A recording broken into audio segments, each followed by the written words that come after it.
मारूफ सहाफ़ी और तज्ज़ियाकार हामिद मीर ने कहा है कि अगर इंडिया की प्रॉक्सी बन जाने वाली अफगान तालिबान हुकूमत ने दोहा अमन मुआहदा तोड़ने की गलती की और दोबारा पाकिस्तान के साथ पंगा लिया तो इसे लेने के देने पड़ जाएंगे।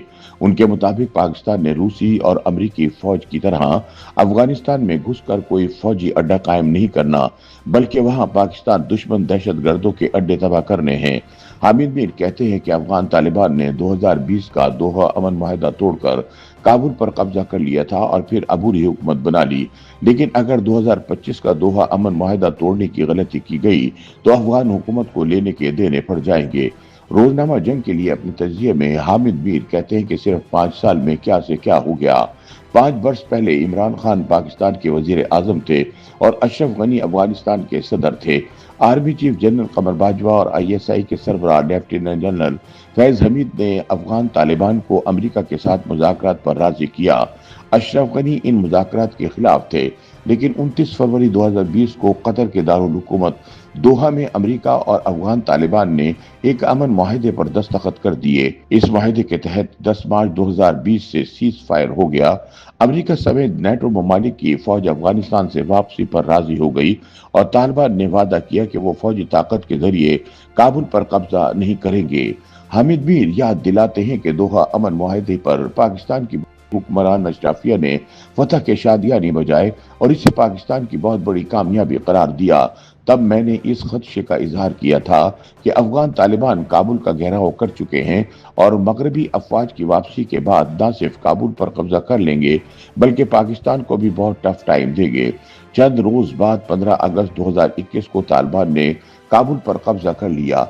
वजीर आजम इमरान खान ने सकूत काबुल अमेरिका की शिकस्त करार देते हुए कहा कि तालिबान ने गुलामी की जंजीरें तोड़ दी हैं। इसके बाद अशरफ गनी काबुल से फरार हो गए। दूसरी तरफ जनरल फैज हमीद बतौर ISI चीफ सकूत काबुल का क्रेडिट लेने के लिए बिन बुलाए काबुल पहुंच गए, लेकिन दोहा अमन मुआहदे की खिलाफ वर्जी में अफगान तालिबान ने काबुल पर कब्जा किया तो पाकिस्तान को लेने के देने पड़ गए। इस माहौल में जनरल कमर जावेद बाजवा एक और एक्सटेंशन के चक्कर में पड़ गए और जनरल फैज ने नया आर्मी चीफ बनने के लिए जोड़ तोड़ शुरू कर दिया। इससे पहले इमरान खान के दौरे हुकूमत में फैज हमीद के मशवरे पर हजारों तालिबान जंगजुओं को अफगानिस्तान से पाकिस्तान वापस लाकर बसाने की फाश गलती हो चुकी थी। इस दौरान जब जनरल बाजवा और इमरान खान के माबैन नए ISI चीफ की तकर्री पर इख्तिलाफ पैदा हुए तो उनके खिलाफ तहरीक अदम एतमाद आ गई और मौसूफ की छुट्टी हो गई। शहबाज शरीफ नए वजीर आजम बन गए। हामिद मीर बताते हैं कि तब कोर कमांडर पेशावर लग जाने वाले जनरल फैज हमीद एक बार फिर काबुल गए, जहां उन्होंने तहरीक तालिबान की क़यादत को कीमती तोहफे भी दिए, लेकिन मामला आगे न चल सका। फिर बाजवा और फैज भी मंजर से हट गए। अब 5 साल के बाद पाकिस्तानी क़यादत और अफगान तालिबान की दोहा में दोबारा मुलाकात हुई है। पाकिस्तान ने तालिबान पर वाज़ेह किया है कि अगर आपने अफगानिस्तान के रास्ते पाकिस्तान में दहशतगर्दी करने वाली तंजीमों की रोक टोक न की तो फिर दहशतगर्दों के खिलाफ लड़ाई पाकिस्तान में नहीं बल्कि अफगानिस्तान के अंदर होगी और एक हमले के रद्द अमल में 10 हमले किए जाएंगे। कतर की सालिसी से दोहा में पाकिस्तान और अफगानिस्तान के दरमियान जो अमन मुआहदा तय पा गया है, इसे कामयाब बनाने में बहुत सी रुकावटें हैं।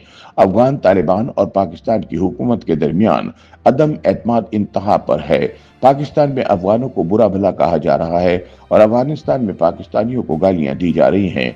अफसोस तो ये है कि वो मोदी जो अखंड भारत में सिर्फ पाकिस्तान, बांग्लादेश, श्रीलंका, बर्मा, नेपाल और मालदीव ही को नहीं बल्कि अफगानिस्तान को भी जम करना चाहता है।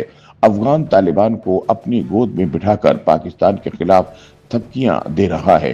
हामिद मीर कहते हैं कि ऐसे माहौल में अफगानों को एहसान फरामोश करार दिया जा रहा है और अफगान भी अपनी सरहदें अटक तक फैलाने के दावे कर रहे हैं। YouTube पर गूगली न्यूज देखने के लिए youtube.com की सर्च बार में गूगली न्यूज TV टाइप करें। गूगली न्यूज के पेज पर सुर्ख रंग के सब्सक्रिप्शन वाले बटन पर क्लिक करना ना भूलिए। YouTube पेज पर अपलोड होने वाली वीडियोस से बाखबर रहने के लिए बेल आइकन पर क्लिक कीजिए। आपको हर नई वीडियो के बारे में नोटिफिकेशन मौसूल हो जाएगा।